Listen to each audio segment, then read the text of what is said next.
kita berbicara tentang keluarga, sebenarnya kita tidak sedang membicarakan juga tentang gedung, ya, rumah, marga, hubungan darah. Keluarga sedang berbicara sebenarnya tempat di mana kasih diuji, kesetiaan dilatih, dan pengampunan di tempat setiap hari. Itu keluarga. Di keluarga lah, di sana kita belajar, ibu bapak saudara, hidup. Bukan dari teori, kehidupan bersama.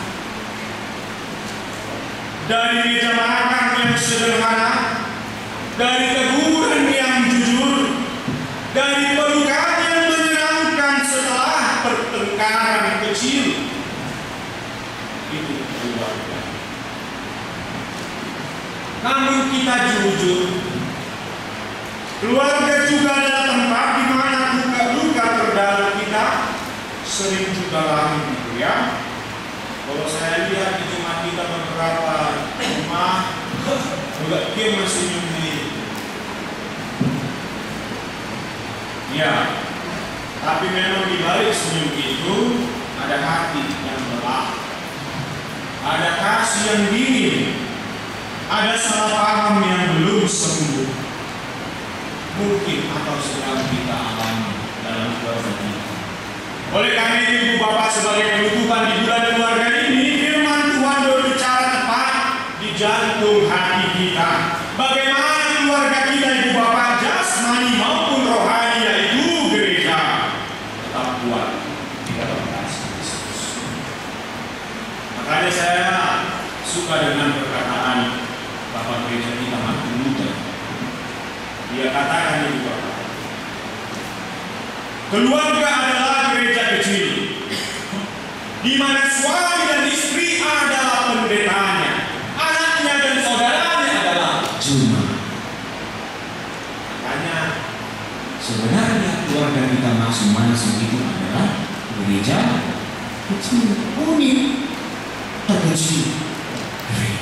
Enggak di gedung ini, ibu bapak, pertama sekali kita merasakan kasih di keluarga kita. Di keluarga kita lah kita pertama sekali merasakan kasih. Tidak di gedung gereja itu. Itu sebabnya bila keluarga menjadi rapuh, ibu bapak, gereja pun kehilangan kekuatannya. Gereja kita seluruhnya ini maksud. Jadi kita mulai memahami, ibu bapak sekalian, ternyata bila keluarga berdiri juga dalam kasih Kristus, maka gereja tetap kokoh. Ternyata keluargaku yang di rumah pun juga berdampak di gereja. Jadi ibu bapak sekalian, Paulus dalam suratnya kepada jemaat Galatia, memang jemaat pada saat itu sedang retak hubungannya. Kenapa? Karena sikap saling menilai dan merasa paling benar. Itu yang terjadi di jemaat Galatia. Itu sebabnya di ayat 1 yang sudah kita baca pertama kali tadi, Paulus dengan lembut mengatakan, kalaupun mendapat sebuah pelanggaran, kamu yang rohani harus memimpin dia kembali ke dalam roh yang lembut. Kamu yang rohani, itulah kita, ibu bapak sekalian. Memang keluarga fisik di rumah kita yang berkumpul di gereja ini, yang dipersatukan dalam GKPI Raja Mandala, itulah keluarga rohani. Kita semua orang-orang rohani. Karena itu juga, ibu bapak sekalian, ada seorang teolog mengatakan,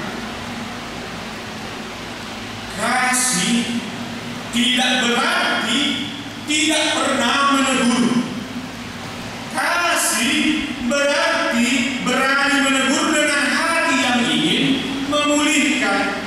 Itulah hukum Kristus sebenarnya, ibu bapak. Berani dia menanggung beban, berani dia menabur kebaikan, dan terus berbuat baik meski tak selalu dibalas.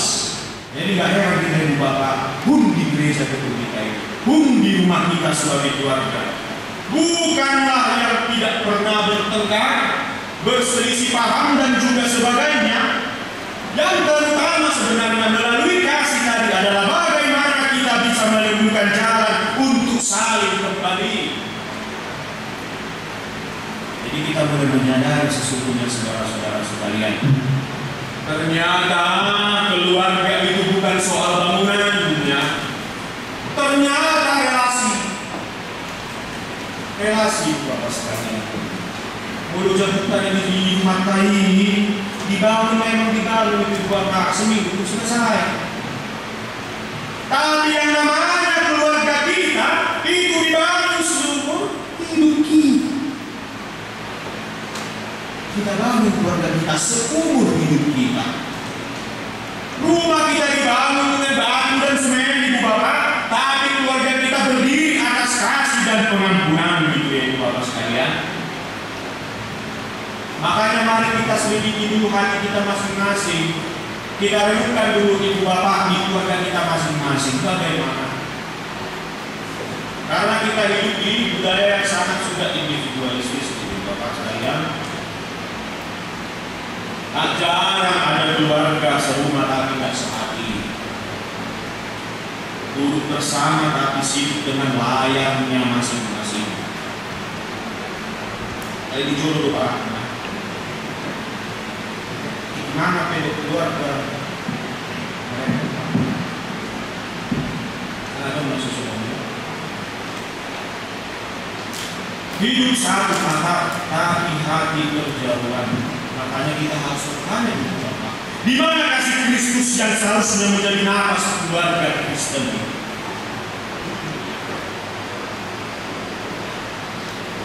Firman Tuhan bahkan mengingatkan kita bahwa sebelum ada namanya gereja, sebelum yang ada namanya sinagogge, sebelum ada yang namanya bait suci, bait Allah, Allah lebih dulu membentuk sebenarnya keluarga. Yang pertama sekali adalah keluarga. Itulah penciptaan, itulah yang terjadi di taman Eden. Adam dan Hawa dipersatukan Tuhan. Jadi ternyata keluarga itu rancangan Tuhan itu bukan budaya. Itu rancangan Tuhan yang pertama. Maka kita pun dapat berkata ibu bapak, ternyata keluarga Kristen bukan sekedar tempat tinggal, melainkan persekutuan kasih yang hidup dalam Kristus, demi Kristus dan bagi Kristus. Oleh karena itu bapak sekalian, saat kita menutup bulan keluarga ini dan merayakan ulang tahun gereja kita ini, bukan ingatkan kita ini, kekuatan gereja itu tidak dimulai dari ini, tidak, tapi dari meja keluarga kita masing-masing.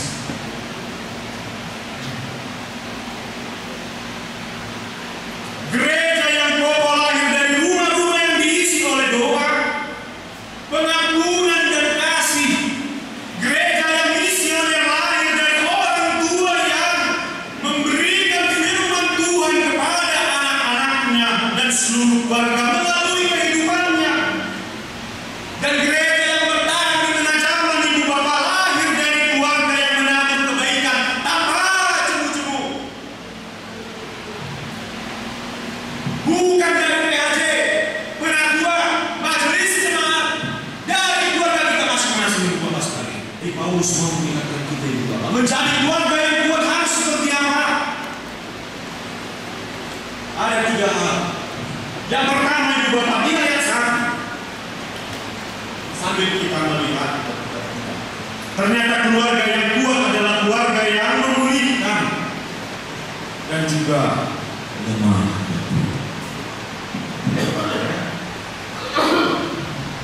Karena Paulus Paulus di sini memulai firman itu dengan saudara. Bukannya ada perintah Ibu Bapak, seperti seorang kakak yang sedang menyapa saudaranya, adiknya dengan penuh kasih. Dia tidak menulis, Paulus tidak menulis itu kepada orang asing Ibu Bapak, tapi kepada keluarga yang saling mengenal dan saling mengenal. Tapi ternyata Ibu Bapak,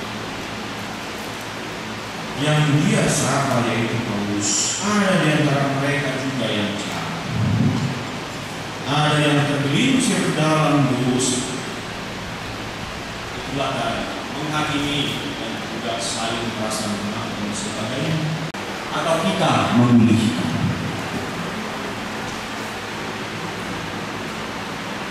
Paulus tidak katakan Ibu Bapak hukum dia,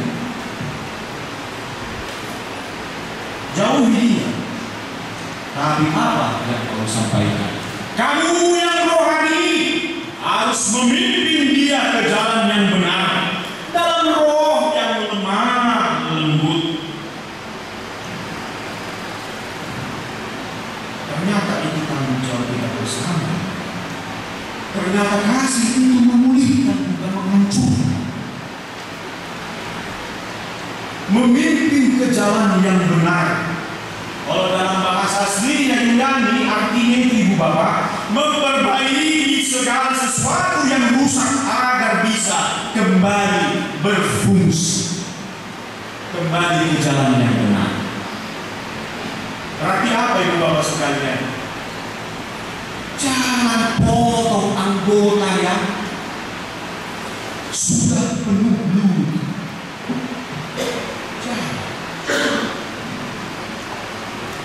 Tapi kita harap supaya semua anggota tubuh kita itu kembali berfungsi. Begitu juga dengan kita Ibu Bapak yang bergereja ini, terlebih di keluarga kita masing-masing. Jangan potong yang lemah, pulihkanlah yang lemah.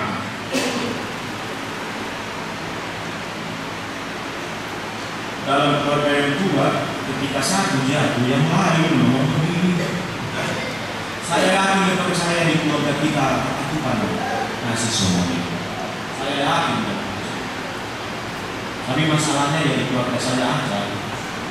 Kalau keluarga yang lain ya udahlah, lebih sakit dia mau.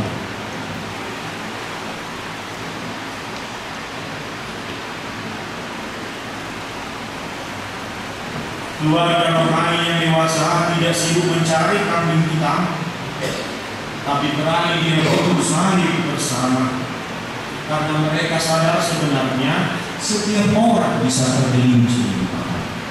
Maka ternyata setiap pemulihan harus dilakukan dengan roh lembut, bukan dengan rasa sendiri.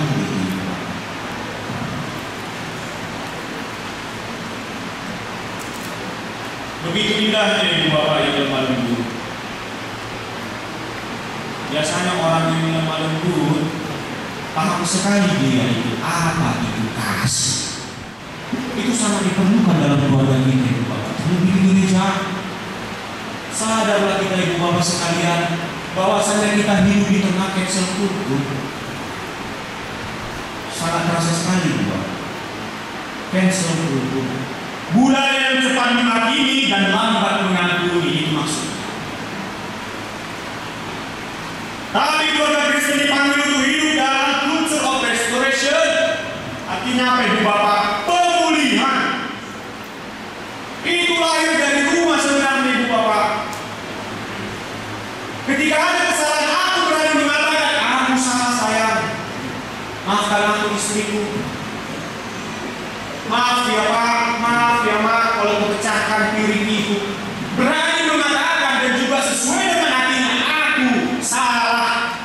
Itu dari rumah Ibu Bapak, nggak di gereja itu belajar.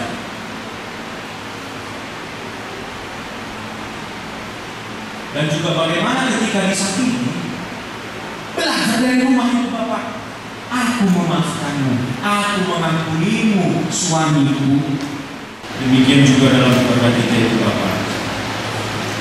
Ada suami yang mungkin lalai, ada istri yang lemah, mungkin ada di keluarga kita anak yang melawan, atau orang tua yang kecewa. Tapi marilah kita mengingat di ayat 1 ini, Bapak sekalian, keluarga gua tidak membalas luka dengan luka, tapi pilihlah jalan Kristus ini, Bapak sekalian, jalan kelemah lembutan.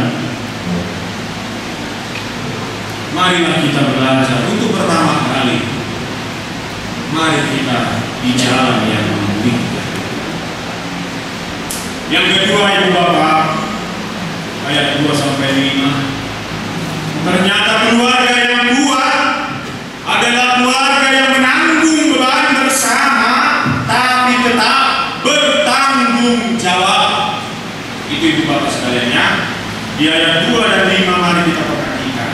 Paulus katakan di situ, bertolong-tolonglah menanggung bebanmu, demikianlah kamu memenuhi hukum Kristus. Namun hanya 3 ayat kemudian di ayat 5 Paulus katakan, setiap orang akan memikul tanggungannya sendiri. Kok seperti bertentangan, tapi menanggung beban bersama, kok jadi menanggung, ada juga tambah menanggung beban sendiri. Ternyata Ibu Bapak, disitulah letak hikmat yang daripada Paulus ini. Sebenarnya Paulus sedang mengajarkan kepada umat Kristen bahwasannya yang namanya keseimbangan sangat penting bagi setiap keluarga dan juga gereja. Beban berat, sesuatu yang terlalu besar untuk dipikul sendiri. Kayak ada mungkin batu besar di Ibu Bapak ya, yang ini kita contoh. Jadi karena berat, keluarga hadir membantu memikul beban berat yang tadi Ibu Bapak sekalian. Di ayat 5 dalam bahasa Yunani-nya tanggungan pribadi itu seperti kalau kita pergi ke sekolah bawa ranci, tanggungan sendiri. Memang itu harus dipikul sendiri Ibu Bapak sekalian. Ternyata kita disadarkan ada tanggung jawab yang tak bisa digantikan oleh siapapun. Makanya Ibu Bapak ada 3 hal praktis kebenaran yang disampaikan Paulus. Itulah yang pertama di ayat 2. Maaf, di ayat 3. Sebab kalau seorang menyangka bahwa ia berarti, padahal ia sama sekali tidak berarti, dia tipu dirinya sendiri. Artinya kesombongan sebenarnya. Kesombongan rohani. Itulah racun yang paling halus, paling mematikan Ibu Bapak. Karena di gereja jemaat Galatia banyak yang merasa diri lebih rohani, lebih tahu, lebih benar, akibatnya kasih gede-gede. Aku lebih pintar dari kau, jangan banyak cakapmu. Kira-kira seperti itu. Siapa yang mengasihi dia jelas tadi? Kok masih? Kan seperti itu jadinya. Dikasih.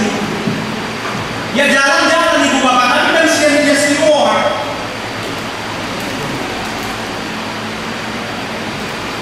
Begitu pula dalam keluarga.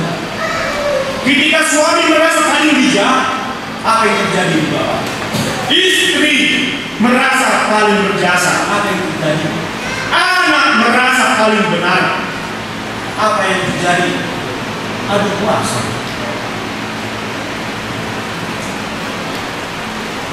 Rumah itu jadi arena siapa yang lebih menang, bukan tempat siapa yang lebih mengasihi.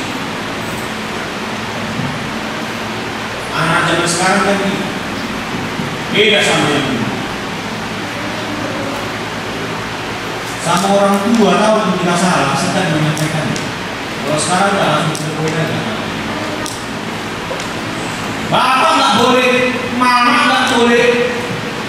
Itu pun nggak dengan bukan bahasa yang kasih kadang dibukuin aja gitu Pak. Saya nama itu rasa hormati segani suka-suka punya ngomong itu. Keluarga yang kuat bukan keluarga yang selalu benar, tapi tahu mengatakan aku salah.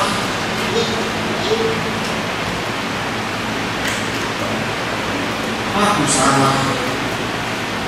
Aku salah. Keluarga yang saya tahu Ibu Bapak cara mendengarkan tanpa harus senang. Tahu kapan diam bukan karena kalah, tapi karena memilih damai.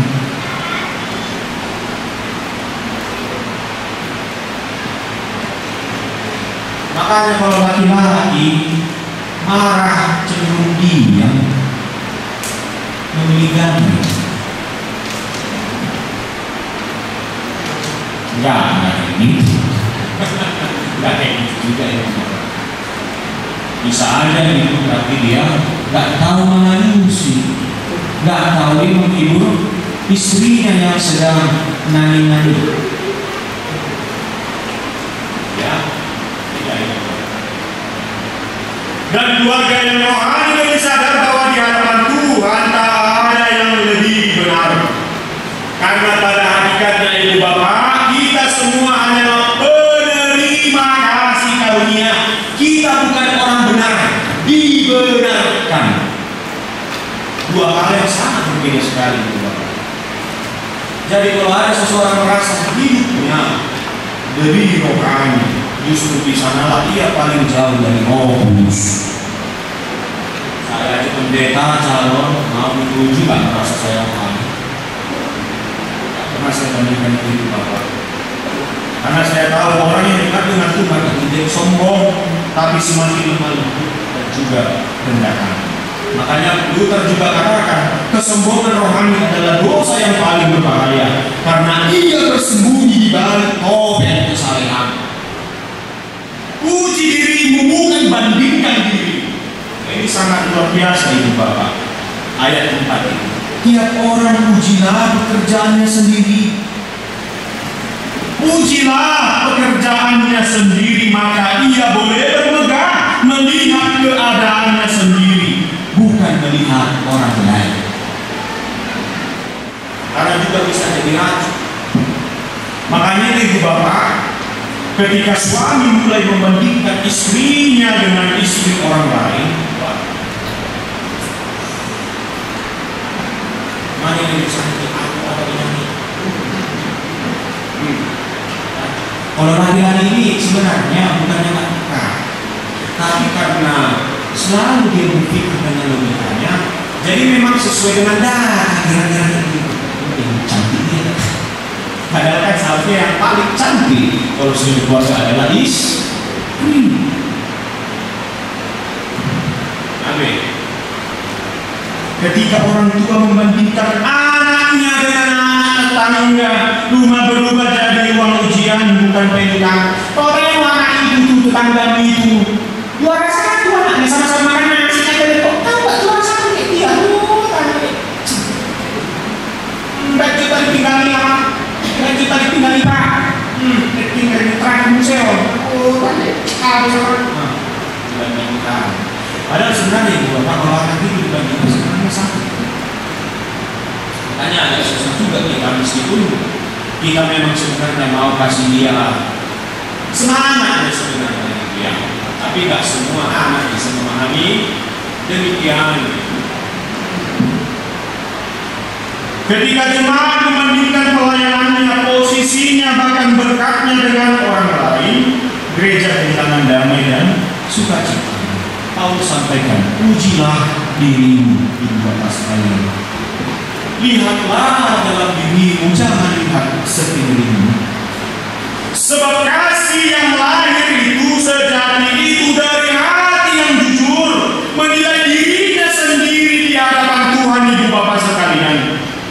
Tanda kematangan rohani bukanlah berapa banyak yang kita lakukan, udah A, udah B, udah C sampai Z Ibu Bapak, tapi berapa banyak kita bertumbuh dalam kejujuran di hadapan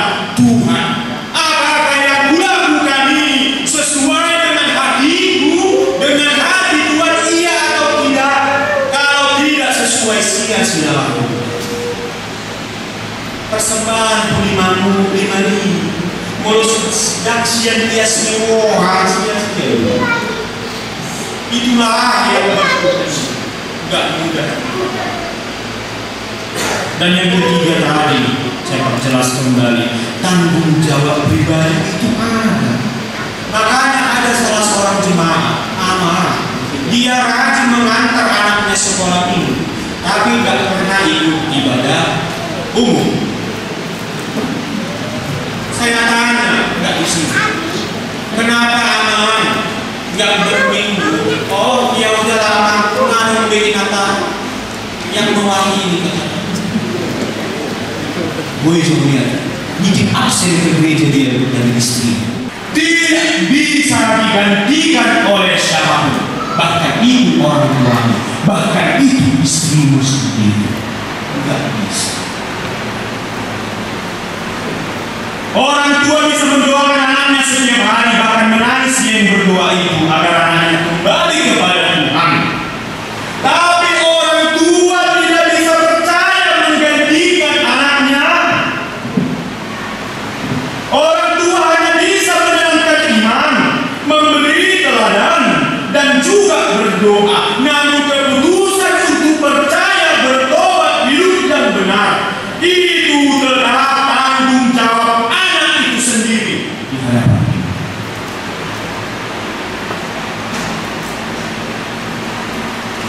Oh, itu ya anak Yesus. Memang kehidupanmu kau ditanggung orang tua, tapi iman ada tanggung jawab pribadi masing-masing. Begitu juga dengan suami dan istri. Suami memang bisa menuntun istrinya untuk berdoa, tapi tak bisa hidup kudus untuk menggantikannya. Istri kita bisa setia melayani, menolong suaminya, tapi tak bisa beriman menggantikannya. Oh, ternyata saya yang bersuami istri berkeluarga, kami saling menolong, tapi tak bisa saling menggantikan dalam urusan iman dan ketaatan pribadi kepada Tuhan.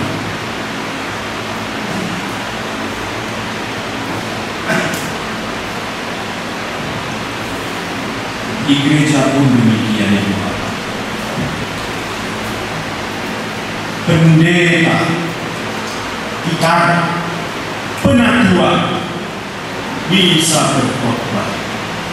Majelis jemaat seksi-seksi penasehat bisa menasehati. Jemaat pun juga bisa saling mendoakan. Namun pada akhirnya Ibu Bapak, setiap orang harus berdiri sendiri di hadapan Tuhan, mempertanggungjawabkan hidup dan imannya. Ternyata Tuhan tidak menuntut kita untuk menjadi seperti orang lain. Tuhan hanya minta kita Ibu Bapak setia menjalankan tanggung jawab yang dipercayakan di dalam kehidupan kita. Inilah yang dimaksud Paulus. Setiap orang ada tanggungannya sendiri. Dan yang terakhir Ibu Bapak yang 6-10. Keluarga yang kuat adalah keluarga yang menabur dalam roh dan tidak jemu atau tanpa lelah berbuat baik.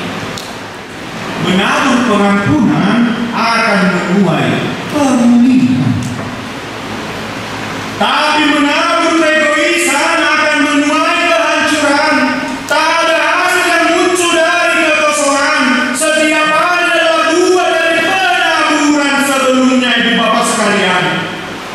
Karena itulah keluarga yang kuat tidak dibangun dari momen besar yang sesaat, tapi dari kebiasaan kecil yang harus diulang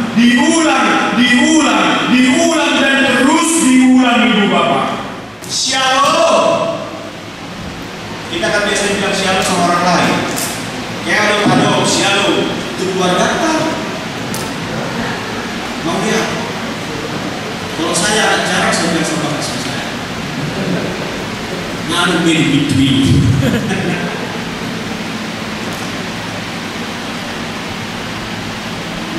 Kita yang sebagai anak, ketika ibu kita memasak dengan luar biasa enaknya, dalam 1 tahun ini aja, sudahkah kita ucapkan terima kasih atas makananmu yang enak ibu? Tapi Paulus juga realistis. Ini yang saya suka firman Tuhan ini. Karena firman Tuhan membodohi, realistis sekali. Paulus tahu bahwa manusia bisa lelah berbuat baik. Ada di mana masa hati kita kering, bukan karena kita berhenti mengasihi ibu bapak tidak, tapi karena terlalu sering terluka saat aku memberi kasih. Dan yang kedua mani nampuasa, saya harus bisa makan. Sudah berapa lama aku menahan diri, mengalah, mengampuni, kenapa gak ada perubahan? Kok kayak gini ya Tuhan? Sampai kapan? Iya Tuhan. Mungkin di antara kita ada yang telah mengandung kasih bertahun-tahun, tapi sekarang berjalan sendirian Tuhan. Nah, ada yang gantung umat-umat Tuhan. Ku kasihi semua, tetapi kenapa istriku kau panggil? Kenapa suamiku kau panggil? Kenapa orang tuaku kau panggil? Bahkan kenapa anakku yang sudah ada harapan untuk tumbuh besar kau panggil? Tidak adil Tuhan.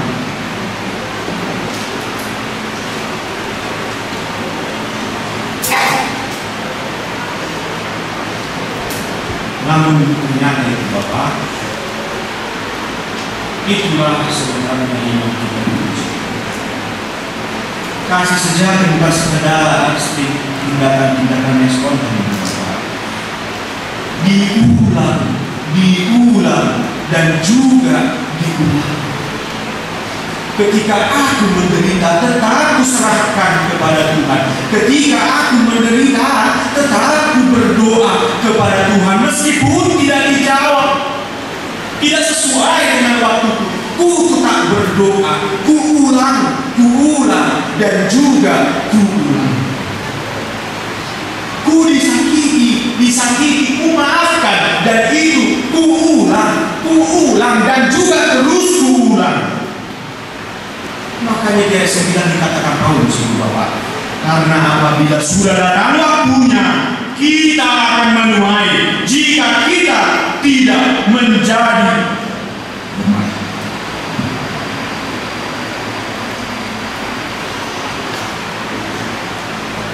Kita akan menuai itu Bapak. Kita akan menuai itu.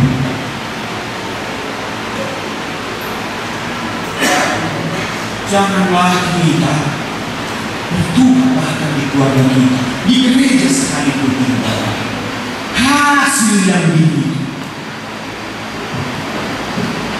Jangan hasil urusan Tuhan.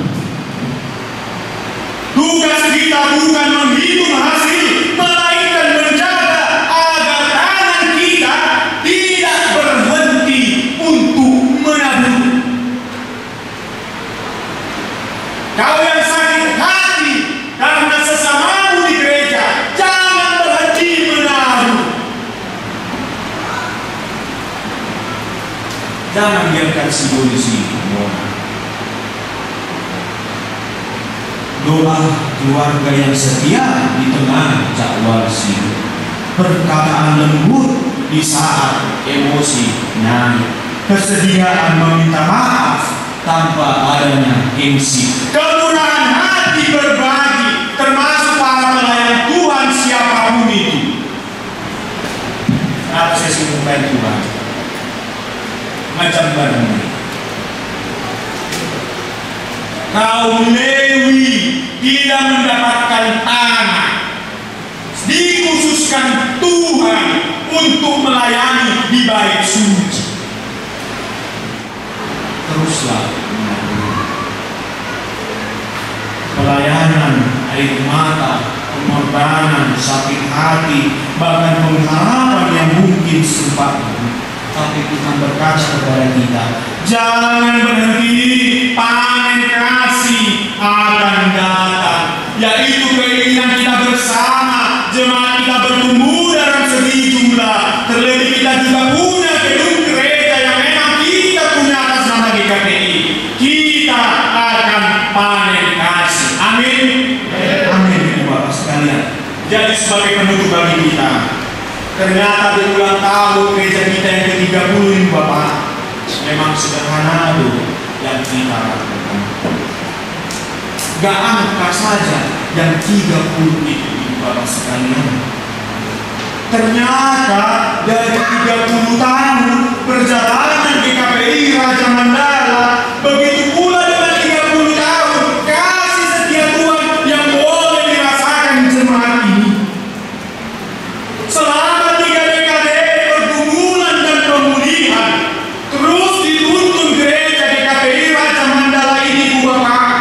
Tawa kita keluar, air mata kita keluar, marnata pehidung agak merlupur do, ngasude ada lagi.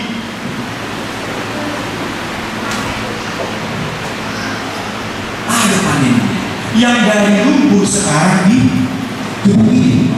Dan sekarang kita yang di gedung Pustitik ini nanti ke gereja yang kita punya. Teruslah menabur Ibu Bapak sekalian. Panen melimpah akan datang daripada. Jadi Ibu Bapak, ternyata keluarga adalah gereja kecil, tempat di mana kasih diuji setiap hari. Di sanalah ternyata kerajaan surga mulai dibangun. Mari kita bawa syukur kita ini kepada Tuhan Ibu Bapak atas sukacita yang boleh kita rasakan, di mana setianya Tuhan kita yang memelihara perjalanan gereja kita ini. Dan juga mari kita teguhkan Ibu Bapak komitmen kita untuk terus menjadikan keluarga kita keluarga yang kuat dalam kasih Kristus. Amin. Kita